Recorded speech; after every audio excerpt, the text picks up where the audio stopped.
Good evening, good evening, good evening. How y'all doing this evening? I don't know if you can hear that, but I can. So I'm clapping it up for everybody. How y'all doing? Welcome to the Daryl Show. We are back and we are better.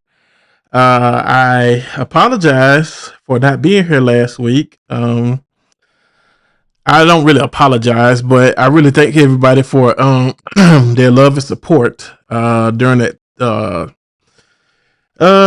tumultuous time with my family and I. My baby sister, 32 years old, Kiera Lewis. She went home to be with the Lord based on the actions of another person. Um, it's amazing that I'm gonna show y'all who she is. I don't know if I still have the picture or whatever. There she is. There she is. Oh, it's too big, but that's her. That's my baby sister, Kiera. But I think everybody that reached out, I think everybody that has decided, to send their love and support and things like that, and you will be happy to know that the woman that pulled off that heinous act has been arrested and she has been indicted. The information has not been fully released yet, but Kira's mom and I, we did. I mean, her mom, her natural mother, she did let us all know that she was arrested and she was indicted on murder charges and 3 attempted murder charges. So we said that we wanted justice, and so far, this is the first step in justice being justice prevailing. And so we're just thankful for everyone.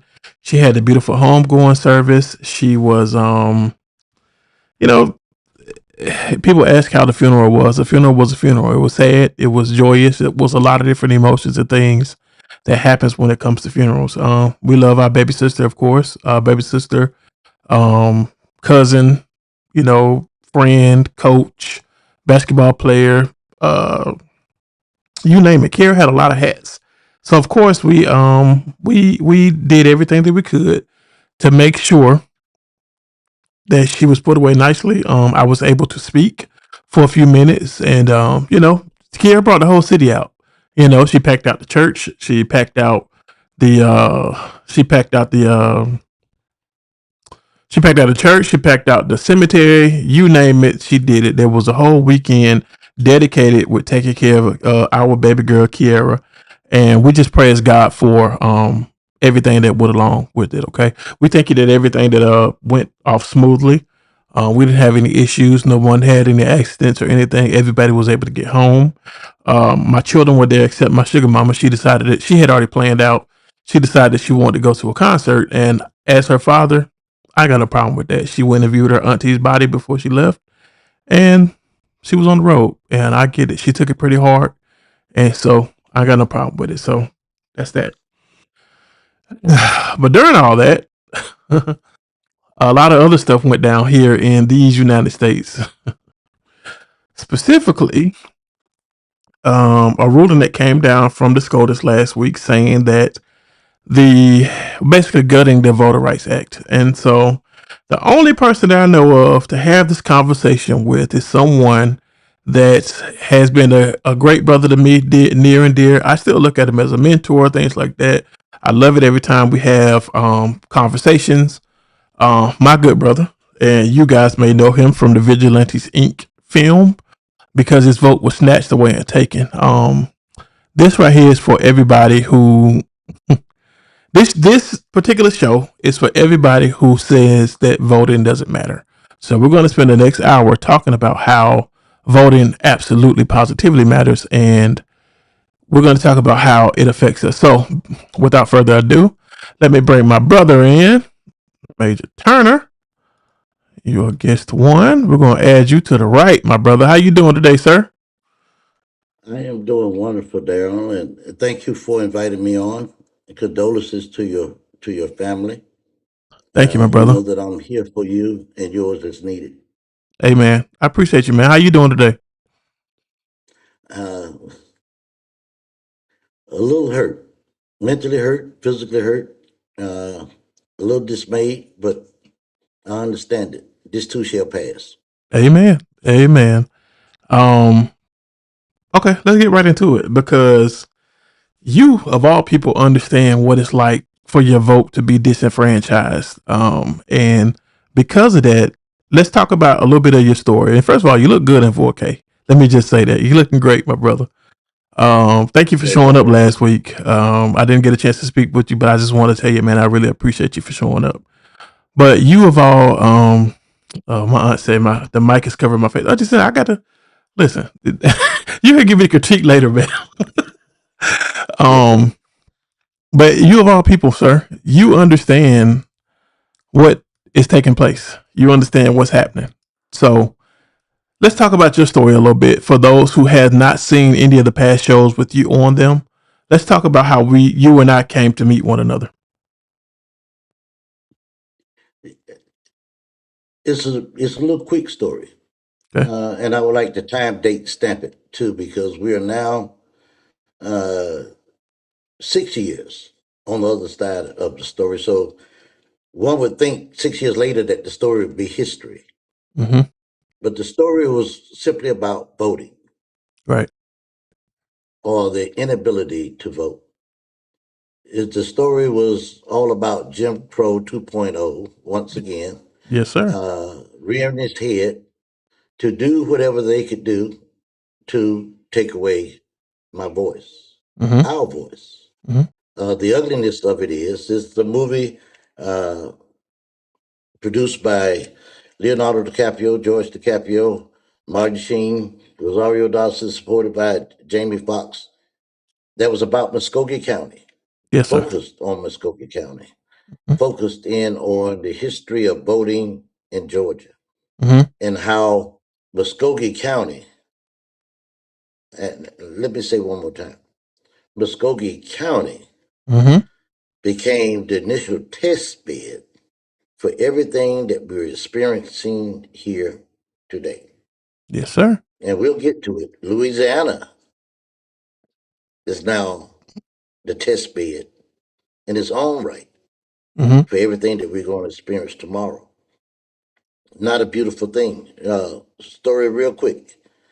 Denied the opportunity to vote by a local uh, Republican chairman who decided that he was going to challenge 3,000 votes right here in Muskogee County within 6 days of the election. The board approved it, and all of those names on that list were challenged, Mm-hmm. which meant I had to go to court to be able to vote, Mm-hmm. which meant I had to pay out of my pocket to be able to vote. Mm-hmm.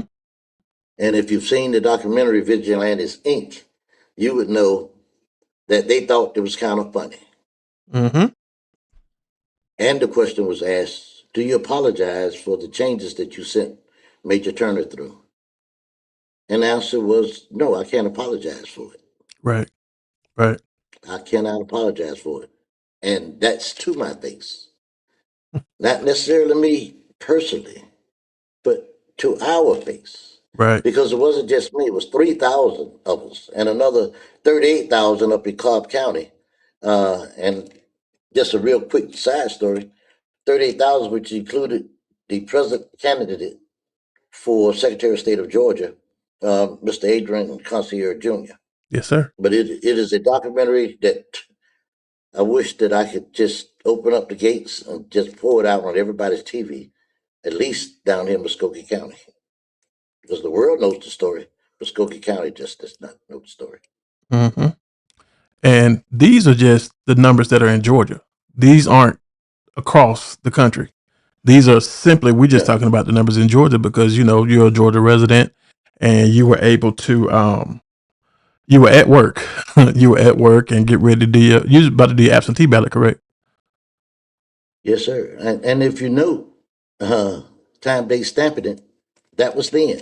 Yeah. Where are we now? We're still chasing those same 2020 ballots. Yes, sir. We're Yep. still trying to find 11,780 votes. According to And the someone. beauty, what people fail to realize is you don't understand what you're hearing. Uh-huh. Whether he had won Georgia or not would not have made a difference. Right. It was not about winning Georgia, it was about promises that were made that were not kept. Yes, sir. Yes, sir. Oh, speaking of which, so we're gonna go back for a second. All of this is based on what was done in the Voting Rights Act of 1965.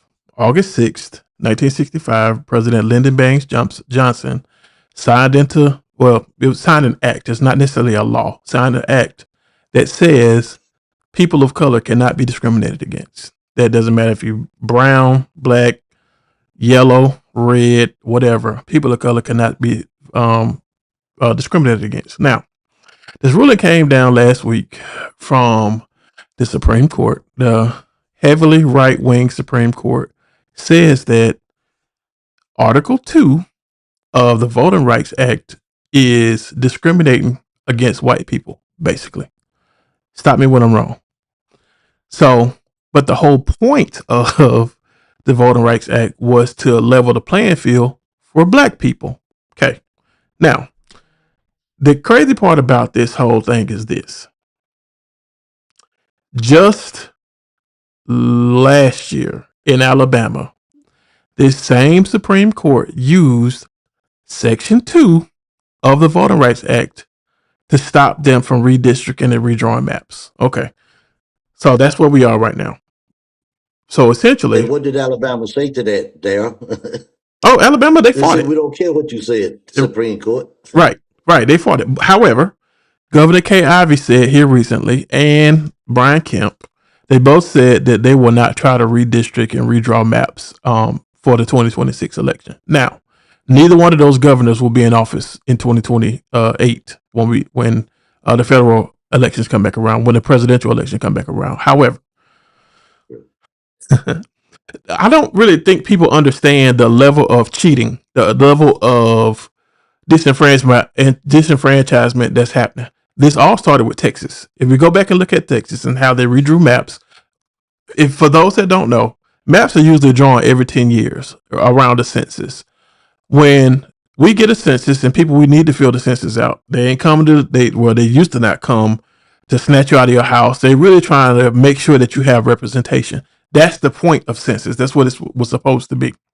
However, since for about the last 10 years, 10 or almost 11 years, someone who lives at a particular address in Washington, D.C., started what they call the birther movement and then said, you know what, I can run for this position and I can do XYZ. And so, therefore, when this person got elected, the country was going great right before he got elected. But when this person got elected, he said the first time he was in office, he was like, hey, we're going to do XYZ, but he had safeguards in place. He had people around him to say, no, sir, you cannot do that. Then he got upseated in 2020. He got kicked out of office. There was an insurrection. There was all the things that went down, which he should not have. He should have never been on the ballot ever again. However, in 2020, he got unseated.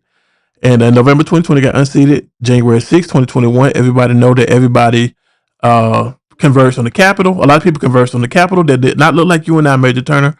And I know for a fact they made $31 million worth of damage on the U.S. Capitol. I only know because I went to visit the U.S. Capitol after that. And on the tour, that was the one thing this white lady, as a matter of fact, she asked, that was one of the first questions she asked while we were on the tour, how much damage was done. And the man that was giving us the tour, he said it was $31 million in damage. So this guy, I'm not going to say his name, but y'all know who I'm talking about. This particular person, I always respect him. I hate that I have to call him president, but I love God, so I'm going to honor him in that way. Our dear leader said everything became fake when he took office. Everything became fake news. Everybody became, somebody became anything but him. He never takes accountability or anything like that. However, he has no problem with disenfranchising those that make sure that he gets what he's supposed to have, what he wants to have. We have all safeguards. Everything have been thrown off since this man has been in office the second time. Now, the second time he got elected, he chose the worst of the worst. People that had no idea what they're doing. And, I forgot to go back. In his first term, he ended up replacing 3 seats on the U.S. Supreme Court. That's how we got where we are today. He ended up replacing 3 seats on the U.S. Supreme Court. With those 3 seats, he was able to make the Supreme Court right leaning, which in the past it was never about your politics. It was about fairness back in the day. Now it's way more than your fairness. Now it's, well, I'm going to do what I want to, and you're going to do everything you can to try to stop me. That's where we are right now. We used to have checks and balances. Those are no longer in place. So, Major Turner, as someone who Yes. came up in the civil rights movement, who this started back in 1958. So, as someone who came up in the civil rights movement, you saw everybody from Dr. King to Andrew Young to you name it, all in your own house, which is history all within itself. You saw people in those regards. Tell me exactly how you feel about what's happening right now. At Because your dad is still 62 here. I apologize. plus Your dad is years still here. ago, Yeah. 62 plus years ago, Yes, sir. everybody was fighting. Everybody was focused. Everybody had a purpose. And it wasn't for the individual. It wasn't for the individual. It was for the collective us. It was for me. It was for you. Mm-hmm. Look at us now. The last of the last of those who will enjoy all the hard work and all the fighting and all the blood that was shed, all the lives that were lost during that time frame. Here we are, the end product of their effort. Because we stopped fighting, we lost focus, but they did not. Mm-hmm. Two most important things that we should focus ourselves on, concern ourselves with. It's not just the Supreme Court. It is also the census count. Yes, sir. When we had our chance, as you stated, the earlier Supreme Courts, regardless of party lines, when we had our chance, we should have taken advantage of it. Mm-hmm. When we had our chance, we should have kept the fight going, or the vigilance at least going, Mm-hmm. because the census helped us out. But if you notice, you said so yourself. 2020, what happened? We stopped counting, Mm-hmm. and we stopped counting for a reason. Why are we so crazy? Mitch McConnell said he'd be a one-term president. Mm-hmm. Lyndon Baines Johnson was a one-term president. He could have run again, but what did he do? Signed. He went and did the right thing. Mm-hmm. He signed the Voting Rights Act At the Capitol. and left office. Yes, sir. Didn't want to have anything else to do with it. Yes, sir. I mean, just about totally disappeared. Yep. And they have been mad ever since. Right. They have been mad ever since. Two Mm-hmm. generations later, nobody understood that anger. Right. Nobody pays attention to what's being said. Mm-hmm. We missed the signs of let's make America great again. Well, just like read the Bible. Who said it? When was it said? And who are they saying it to? America has never been great for us. Right. Michelle Obama was abolished for saying that was her first time to ever be proud to be an American. Mm-hmm. Ah, but they were not happy. You talk about majority and minority. Yes, they are fighting because they can't fathom being in the minority. And they've tried to exercise to get as much power as they possibly can. Yep. So let me tell you now, Daryl,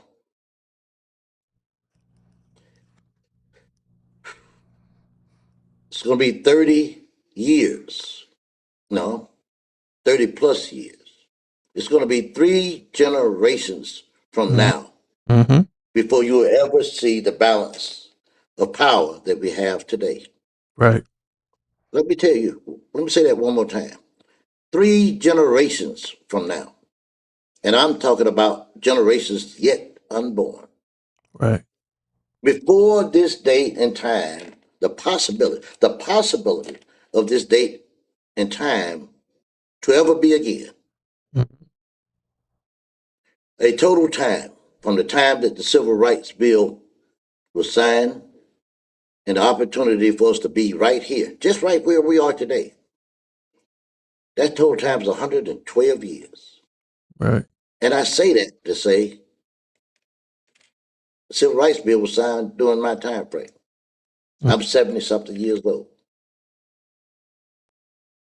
You see what I'm saying? Oh yeah. So 40 to 50 years from now, 3 generations, an evolution of man, so to say, before we could even start to get back to where we are today. We've lost it. It's gone. And we've helped. They have taken it, and we're helping them by giving it away to them Right. because people don't even know what just happened. Right. See, that's the thing. When people say it did it before and it really does now. Excuse me. When people say, "Oh, I'm not voting," your vote don't mean nothing. They choose that they want to choose. If that was the case, and I've always said this, and I will always say this, if that was the case, then people would not fight so hard to keep you from voting. People such as They know the yourself, value of your vote. You don't absolutely. know the value of the vote. Let's go back to Louisiana one more time in this Mm-hmm. redistricting. Right. I think it's 5 seats to 2 seats right now. Mm-hmm. They already had a majority, right? Yep. Yep. If they change to where they're going, which has happened, and generally we would lose, or the Democrats would lose 1 seat, so they would have a 6-1.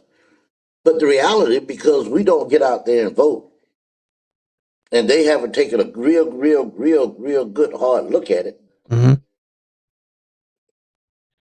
they could take all seats, Mm-hmm. and we have zero representation. Let me say that again. This means there's a more than 80 to 90% chance that we would have zero representation. Mm-hmm. And what does that really mean? You could get your butt out there and vote all you want to in the future, Mm-hmm. but it's But everybody, just like we did in 1964, 65, 66, 67, 68. Everybody has to vote. Nobody can stay at home right. if you want to make a difference. Right. And because we don't value our vote,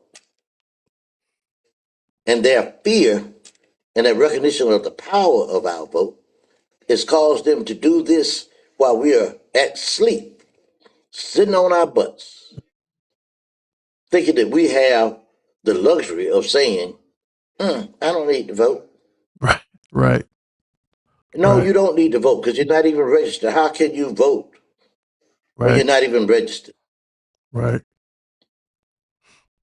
So whatever you want to complain about, go ahead on and complain. It's nobody's fault but yours.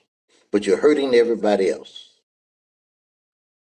But you know the thing about it is that people that look like you and I, people that say they have platforms, they have opinions, they have voices and things like that.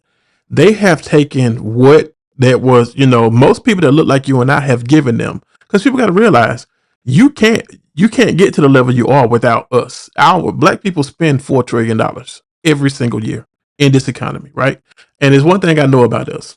We're gonna do what we can to support ourselves, especially if you got good music, if you're an athlete, if you do good movies, whatever the case may be. We're going to support us no matter how much people talk about Tyler Perry, he's still a billionaire, and that started with church money. Then everybody else caught on, and now he's doing work everywhere else. So there's one thing about black people: we're going to support one another. So you have people like Killer Mike, you got people like Eddie Glaude Sr., and all of these people who are saying, hey, don't vote for Hillary, or I wouldn't vote for Hillary based on XYZ. Hey, don't vote for Kamala, or I wouldn't vote for Kamala based on XYZ. Now, here's the thing. I'm the type of person like this, and I've had to learn this over the years. I'm one of those people I learn from everybody else's wisdom. I believe that free wisdom is the best wisdom you could ever have. Like I tell my children, it may cost me $100, but it may cost you 100,000. And if you know, like I know, we don't have to purchase what the family already owns. So free wisdom should be the way for everybody to go, right? If we see in 2016, from 2016 to 2020, everything that happened, what and whose right mind would tell a person, hey, that guy, I know he messed it up and stunk it up be darned for the last 4 years, but I'm going to give him another opportunity later on. All he's ever done was lie, cheat, and things like that. And I'm gonna say this: I'm not even putting all the blame on him. I'm putting on the blame on those that are working behind the scenes that we don't see, and those that continually support him. Now I know that he's in bed with a lot of people that are on social media and things like that, and they are pushing forth propaganda. The two most expensive things here in America is fear and propaganda. Those things run our whole country. Yes, we have a constitution. That's what we're supposed to be governed by. However, manipulators are running rampant around in these United States, and it's taking us to a place where we are right now. Now, you and I, you said something in particular that I really want to drive home: representation. Most people don't know that one representative in Congress has about 760,000 to 780,000 people. So just imagine, some major cities don't even have 760,000 people in them. Charlotte, the metro area, may have has a couple of million people, but Charlotte itself does not have 780,000 people. So we have one person representing everything and everyone. So, and I just read a post earlier. Shout out to Keandria. Um, I just read a post earlier. Like she said, public people that are elected are public servants. These are people who are elected to serve your interests. They're elected to serve what it is that you need. If you and I, being 13, 14% of the population in these United States, don't have representation, that's the very way for us to be moved out of the way. Again, they've been mad about the Civil Rights Act. They've been mad about the Voter Rights Act. They've been mad about all of these things just to, and this is, it amazes me, and I never will understand this. It amazes me that people find that equality is oppressive. All black people that I know personally has only ever said, hey, just let me live my life and leave me the heck alone. That's all I want from you. I don't want anything else. I don't want your money. I don't want anything. But we see places like Tulsa. We see places like Rosewood. We see places like Atlanta where these places were burned down and things like that because black people were advancing and building and things like that, despite everything that we had to go through to get to that point, i.e., the Civil Rights Act, Bloody Sunday, people getting beat up, and people that look like you and I were murdered in order for us to vote. And for a generation or two to come after that say, "Oh, it doesn't matter," you cannot tell me that's not what. You can't tell me it doesn't matter. Your father himself, who's still alive, by the way, Yes, he is. these people are still alive. These people who participated to make sure that you and I can have this privilege. Because yes, voting is a privilege. To be able to speak on behalf of my family. Yes, I talk to my children about voting.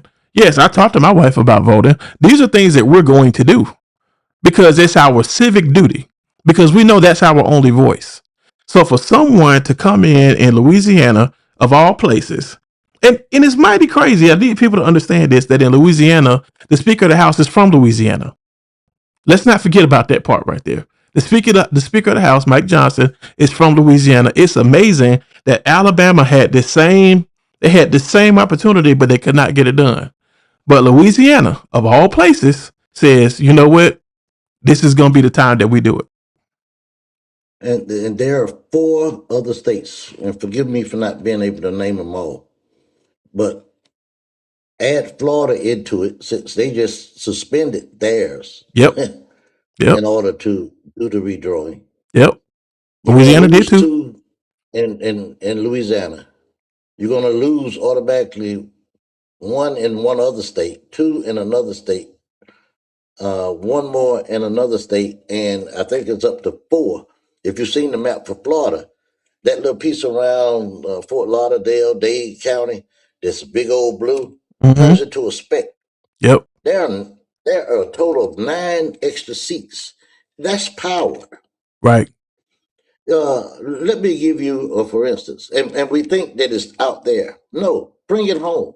Yep. Look at our local elections. Peel that onion back for a little bit. Hmm. Take a good hard look at it. That was a time 30 years ago where everybody was moving beyond Upatoy Right. out Right. where in the boonies, Hmm. carelessly. But guess what? Obviously, they decided to move closer because the grocery stores were not that far away. Hmm. Hmm. And then coming back, they developed their own little town set, old town, big town. The whole Veterans Parkway is a whole different place now. But we would be foolish not to think that the richest part of Columbus, SoCo, the Hmm. most valuable property in the whole city, is not going to be touched over the next 30 years. Right. Do you know that we could be slowly moved out of SoCo and Hmm. not have any place to stay? Hmm. As Not we slowly. go on Victory Drive, on the left side of Victory Drive, Yep. from the Navy Museum all around to the Fort Benning Gate, that's fine. But what happens when we cross the street Right. on the Walmart side? Hmm. What happens when we put up the first 300 to $400,000 house on the right hand side of the street Yep. that has all of this beautiful Victory Drive now becomes vibrant? We start to smile and grin at, oh, look how beautiful our city is. Hmm. But if you don't look hard enough, you'll find that you're being pushed out. You're being pushed out. Yep. And I can guarantee you, in 30 years, this will not be the same Columbus that we know today. And it's all a part of the big picture. And it all has to do with representation. And representation comes with being an informed, focused voter. You know, it's funny that That's you simple. mentioned Columbus. It's funny that you mentioned Columbus because we were down there last weekend, right? And so, my wife is not from Columbus. She's from South Carolina, well, North Carolina slash South Carolina. And so we went downtown of course, I'm Columbus. I'm gonna represent Columbus whenever and wherever, right? So we went downtown to talk about. We went to the Riverwalk. I had Scooter. We had Scooter, whatever the case may be, and we had went to the Riverwalk and all of those things, right? So we were walking, and they had concerts down there. This was Friday that we were down there. There was concerts down there, or whatever. And I was like, man, I was telling her, I was like, I said back in the day, I said like, this area right here used to be called Kinfolk Corner. I know you remember. This used to be called Kinfolk Corner. I said where people would come from all over the area, whether it be Casita, whether it be Chattahoochee County, whether it be Alabama, wherever. People would converge on this corner at Russell County, Lee County. They would converge on this corner, and they would just. It was like they would meet all their families. They'll cash their paychecks at Bird's store. They'll do all of the things. And I said for a long time, Columbus it was dead downtown. Now you go downtown, it's all of a sudden revitalized. You got HL Green is turned into lofts now. You got Eagle Yes. Phoenix Mill turned into apartments and lofts down there now. You have, oh man, you have like it's some store down there, some place down there called Pearl, and this big huge facade sign outside there that's never been there before. And it's like it's amazing how I remember my people used to go down there, my grandparents, my aunts, my uncles, and all them used to go down there. And I remember my people from Pittsview, so they would come up from Pittsview. They're like, oh, we're going to town. Now, driving now, we know Pittsview 30 minutes from 25 minutes from Columbus, if any city. But just over the last, I'm 47, about to be 48. I used to spend look, at least the first 10, 12 years of my life in Alabama like that. You know what I'm saying? But seeing over the last 30 years how that area, like you said, how that area has gone from dead, stores barely open and things like that. Now they got streets blocked off because there's so many people down there. Now it's being revitalized. Like when we were there, when black people had it, we didn't get that. We didn't get those opportunities. And it wasn't that we didn't have vision. It wasn't that we didn't have money because there's money in Columbus or whatever. And we're talking about this from a small frame, but it's a much bigger picture. We're just a Yeah. little section of that picture, right? But looking at it, and it's like you said, we rode down Casita Road and things like that. And I said, Ebony, I said to her, I was like, you know what? I wish I had money. I said, because if not, all of this stuff is about to be gentrified here soon. I saw houses that were abandoned. Grass is tall as me. I'm 6'3". Grass is taller than me. Roofs caving in and things like that. And it's like, if we don't do something now, like you said, we won't even understand South Columbus. We won't even recognize South Columbus anymore. And But all of that comes what I from need people to recognize is the blight in South Columbus. Is it intentional? I'm going to right. call it the way I see it. Right. It's intentional. Yep. It's already bad enough that anybody moving to Columbus, Georgia, is automatically told, if you want a place to stay, you need to look north, any place north of Macon Road. Macon Road. Do Yes, not sir. go south of Macon Road. Mm-hmm. And that has hurt South Columbus. That has hurt what I call SoCo Mm-hmm. because no money has been put into it. Nope. You say you've been here for a while. You could name more things that have disappeared Right. just in the last 10 years. Right. Right. Just in the last 10 years. Right. And I think your numbers are double that which has disappeared versus those things that have come in of quality, not Mm-hmm. a smoke shop, of quality Right. in that same area. Right. But at the same time, you look north of Macon Road, it's almost 100 to 1 in Yep. terms of quality of life. Yep. And when you equate those to dollars, let me, and this is no disrespect to anyone, but this is an economic development lesson. If you go on 96, you go up in Midtown, you go out to Old Town, Mm-hmm. they're putting up apartments, they build other subdivisions out in that area. That's what you call a bedroom community. Mm-hmm. Okay? So this you can afford to put other all type of businesses, a company, and all of that there because you recognize that you are established a bedroom community. You already know what the average income is, but there those teenage children of those families do not have to go but a mile or two away from the house Mm-hmm. to get a job. Right. To get a job, they don't have to worry about catching a bus. They don't have to worry about going down South Columbus, South of Macon Road to SoCo to look for a job because there are none. Right. Their jobs, their opportunity, their quality of life, their quality is right there in their neighborhood, just a Mm-hmm. block away. Mm-hmm. Can we say the same thing in South Columbus? No. Can Cannot. we say the same thing for SoCo? Nope.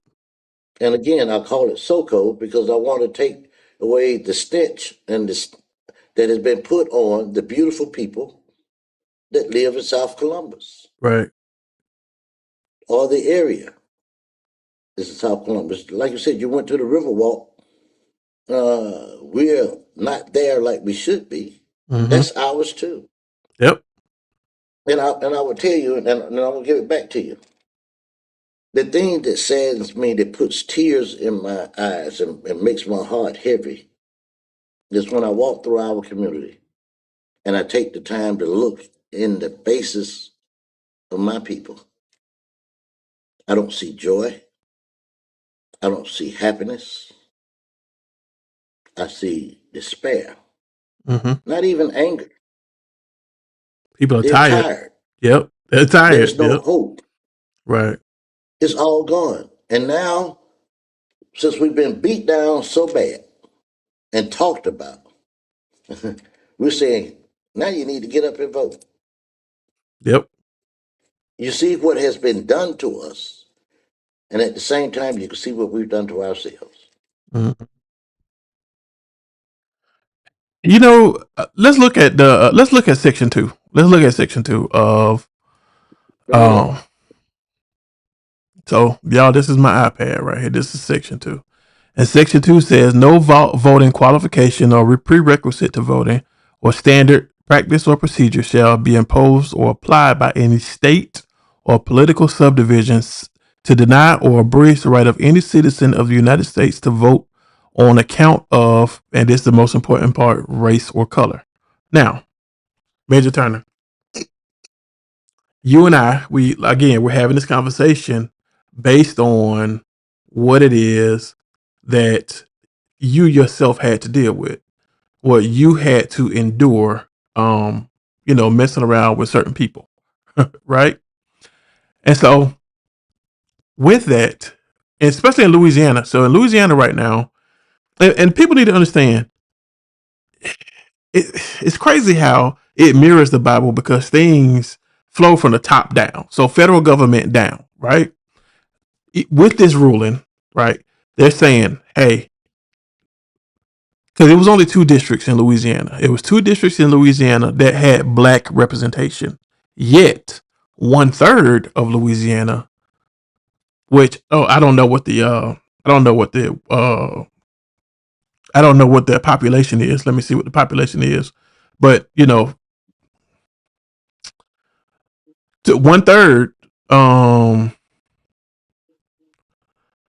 have hold on, my bad. I ain't think about doing this before. Louisiana is 4.6 to 4.61 to 4.66 million. So that's about roughly 1.5 million, I guess, of people that live there. So you're saying, and remember, they only had two because 760 to 780,000 people are represented by one person. So now what you're saying is that those people are going to be, they're not going to have anybody that looks like them. Most people, you and I know this, most people are more apt to trust somebody that looks like them, right or wrong. Right, but Daryl, go back and say what you said one more time. They're not going to have anybody to represent them that looks like them. Right, right. Have you heard of all power? Mm-hmm. I owe you nothing. Right. See, back in my day, that meant get on the other side of the street. What Mm-hmm. are you looking at? Who Avert your are you looking eyes. at? You can't drink here. You can't work here. They've already told us over and over again Mm-hmm. that we are not welcome. Right. Nowhere. Right. And I just told you, we just lost 3 generations. Louisiana, God bless the soul, had been quiet for the Mm-hmm. last 12 years. Mm-hmm. Mm-hmm. Now all of a sudden they come and break our backs. Mm-hmm. And that clause that you just wrote, the majority, they are telling us as a minority, you should not mistreat us. As a minority, we need to have the same rights you have. Right. As a minority, we need to take away your rights so we can all be equal. Mm-hmm. Because God forbid, I have to live like I've treated you. Right. That's the key right there, sir. Because it's been projected by 2045 that white people in the United States will be the minority. Now, here's the thing. This is the only country in the world where white people are the majority. Globally, black people are definitely the majority. However, Uh, people understand people understand that for us, right? Well, if you know history, you know that Europe sent the worst of the worst to these United States. To North America. They sent the worst of the worst. These were the thugs, these were the people, the rejects, the outcasts, and things like that. They said, you know what? This is what the king says. Here go a bag of money. Put together your little 2 or 3 rags, hop on the ship, and go wherever you want to go. Right? Now, they did that, and people will talk about how Columbus discovered America and all the things in 1492. He sailed the ocean blue, but how can you discover something that people already live? I can't move into my neighbor's house across the street and say, hey, I like it here. I'm just going to do what I want to do up here. I'm going to enact my rules, You enact my turn around and tell laws. them that you see a car on the corner with the engine running and you nobody around and you jump in and drive away.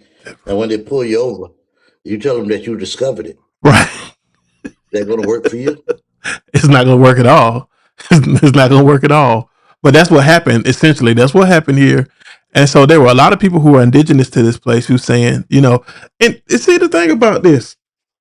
America as a whole, America as an entity, America as a country, she's done some heinous things to people. She has went back on every promise that she's made. Right now, when it comes to America's credit is in the trash. Our GDP is actually no lower than our national debt at this point. GDP means how much money we got, how marketable we are. We don't have that. All because based on a lie.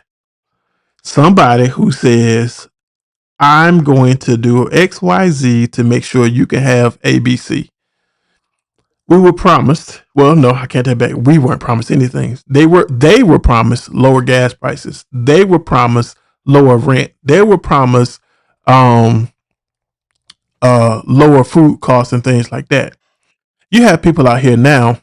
Yes, racism definitely has a as a cost. You have people out here now who are still standing on the promises of this man who had, oh, I can end wars at day one. There'll be no new wars and all the things. Where are we right now, Major Turner? Where are we right now as a country? Smack We're dab in in the bad middle of a shape. war, right?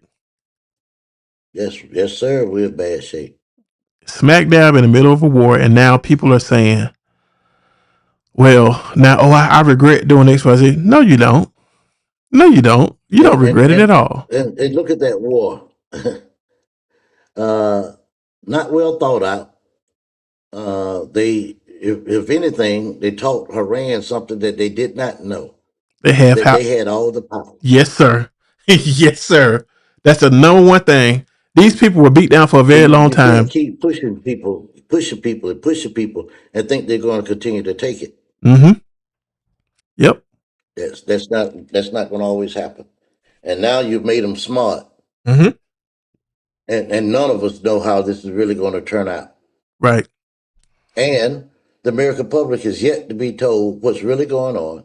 Mm-hmm. Once again, you ask him to explain itself. He said 2 weeks, 2 weeks, 2 weeks, 2 weeks, 2 weeks, 2 weeks. But I don't know where he could go from here unless it's something even worse. You, you And the know, reason why I say that is we're already at war. That's the worst thing that you could do. That's a distractor from everything else. And now we're at war. What's the worst? The next step is to, out of ignorance, try to put boots on the ground. it's gonna happen. It's gonna happen anyway. A Republican president starting a war, escalating a war his last year in office. That's so old. Hmm. That is so old. In my Right. lifetime, Republican presidents last year in office start a war. Democrat president comes in, ends Cleans the it up. war, and Yep. then they or try to end it, and then they talk trash about them having to end. Because remember, the last time we went to war, Republican president, and it was a lie. George Bush. So we have got to educate. We've got to get as smart in terms of what's going on, because what goes on in this country, the stories that are being told in this country directly affect us. And if we don't care because we have that choice and option not to care, which means we don't care about our children. We don't care about our grandchildren. And we don't care at all about our grandchildren's child. Mm-hmm. You see what I'm saying? Yes, sir. Now, what does that look like? My granddaughter, my grandchild that's 4 years old, if I don't get out here and try to do the best I can to protect her, she's not going to have a chance. Right. And the only way she's going to have a chance, the only way all of them, right now, the COVID babies and the post COVID babies, we don't care about them. Right. We do not care about them. If you care, internally, you educate yourself. Mm-hmm. Internally, you try to be as smart as you can. Mm-hmm. You focus. You go to school to learn as much as you can. You get out, and tomorrow, yesterday's jobs are gone. Yep. You have to prepare yourself for tomorrow's world, which is full of technology. Yep. You have to run like your life and future depends on it, because technology is still in every job. It's like a tsunami. Mm-hmm. And if you plan on having a career or future, you have to stay ahead of it. You don't have the luxury or the freedom to sit around on your behind. Not if you love your children and want your children's children to have a better life than you. Amen. So, Major Turner, let me ask you this, because I believe you know. Where do we go from here? Say again? Where do we go from here? I believe you know. Where do we go from here? That's the question. You the initial start for me, straight off, Mm-hmm. is your generation Gen X. have to look around, see where they fit, and help escort my generation Mm-hmm. off the power seats. The musical chairs of life and power in the black community, the music has stopped. Mm-hmm. You have to stop being so respectful of us. Give us our props where they're due. But it's time for you all to step up. I push for 30 to 45-year-old plus to take their place in this world. Mm-hmm. I got jumped on by a 60-year-old the other day. Said, "What about us? You skipped over us." Well, it's too late. Too late. It's time for 60 and above, those people born before 1970, to get out of the way Mm-hmm. and help those that are going to be responsible for the next 35 years. The next 35 years, which is going to put them at 65 to 70 years old. You see what I'm saying? Mm-hmm. And for them to be 60, 75 years old, that's for those two generations that I'm talking about that have yet to be born. We got to get busy. And we got to stop hurting ourselves. Mm-hmm.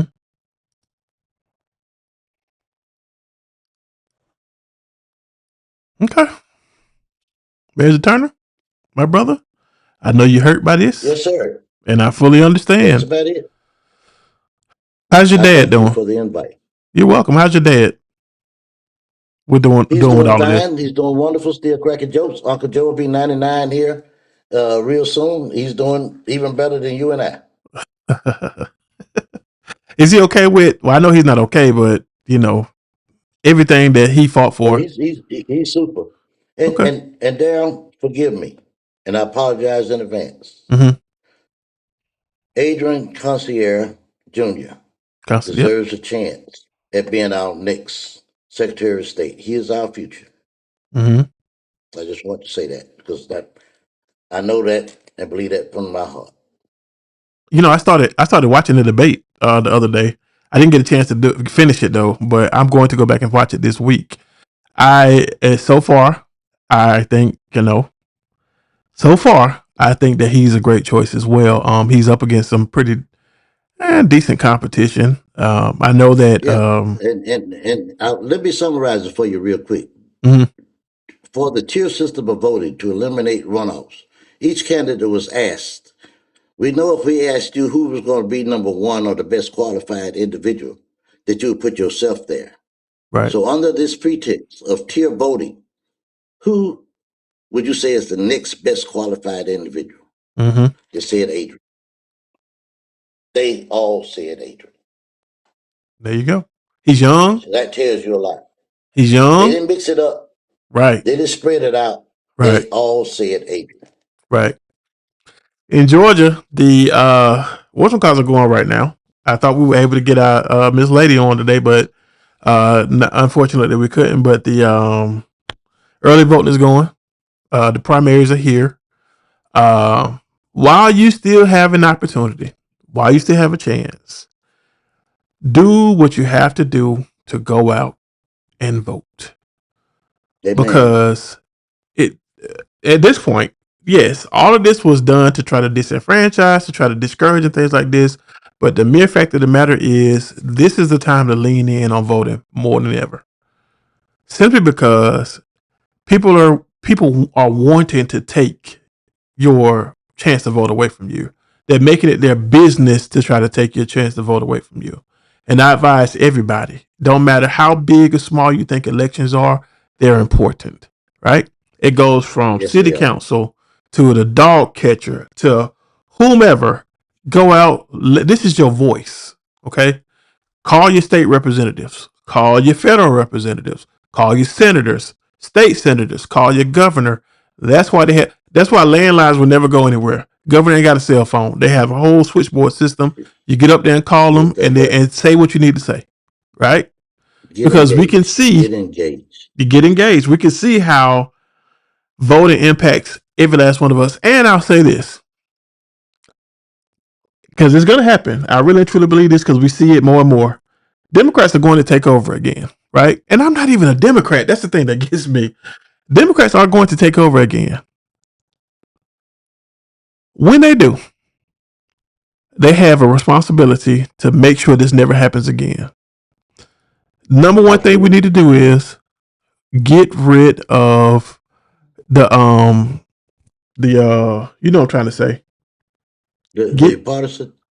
well besides that, get rid of the you know who elects our president, the college, you know what I'm trying to say. Oh, the electoral Electoral college. college.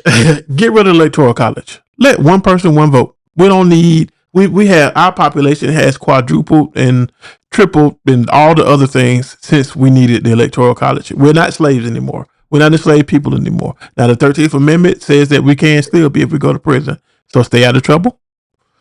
Get rid of the electoral college, and clearly they need to pack the Supreme Court because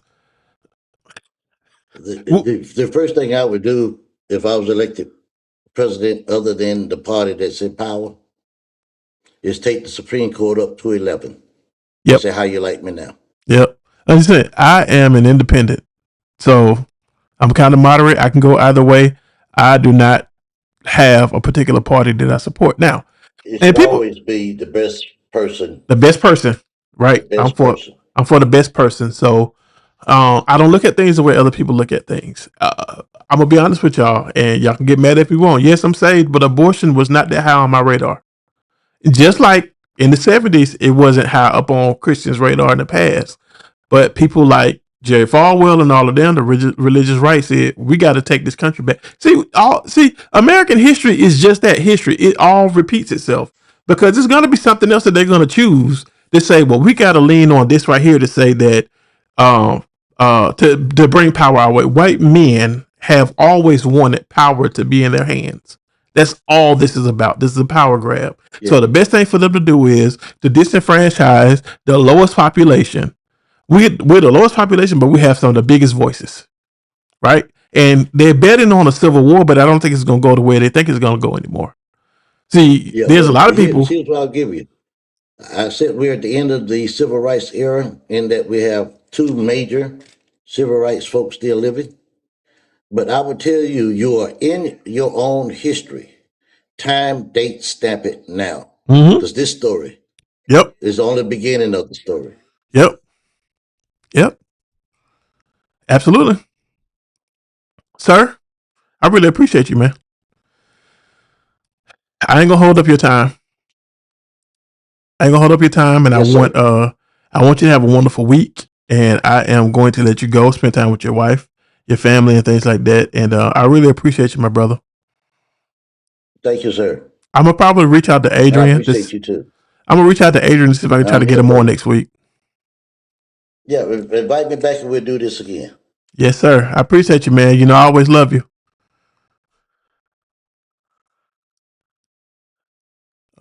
You went silent for. Oh, you muted yourself. God bless you, man. Oh man, come on now. Hey, listen. This Daryl show. Wait a minute. Let me see here. There I go. All right. Oh, there I go. This is Daryl show. Man, I appreciate you guys tuning in with me today. Facebook. I am I see you guys over here in the comment section. Thank you. I appreciate you. Shout out to myself. Shout out to my family. All of my friends. I still got work to do. It's a lot of production going on back here. Y'all don't know anything about. So I got another part of my job to do.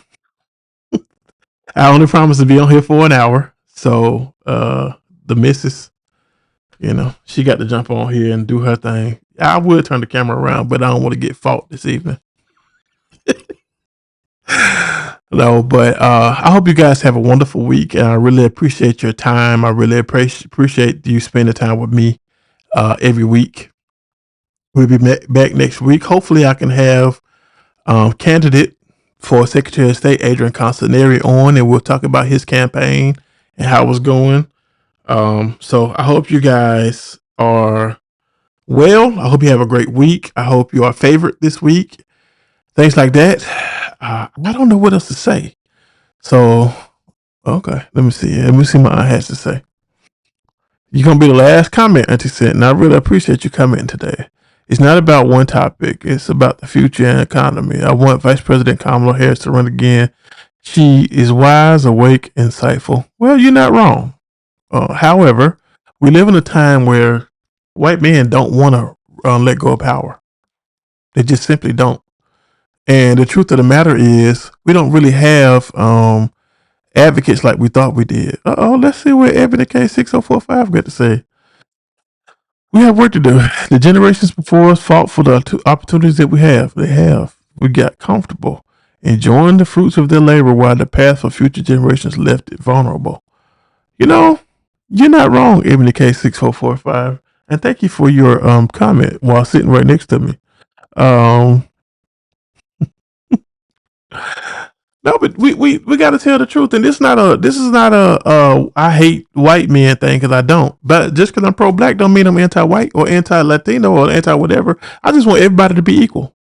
If you look in that thumbnail, all those fists are up for a reason. What color is your vote? Vote shouldn't even have a color. That's the point. It's rhetorical.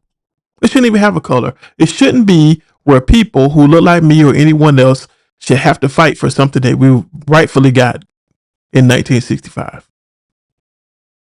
This whole thing is rhetorical. The whole title is rhetorical, because there's no reason why we should be going through this right now. After all these years, my mom was 5 years old. She was born without voting rights legally. It took 100 years from the end of slavery until 1965 in order for black people who were human to get treated equally on paper. Never mind the fact that if you look at movies and you look at water fountains, you got water coming from the same pipe going to two different fountains. It's the same water. All because somebody decided to criminalize somebody who doesn't look like them.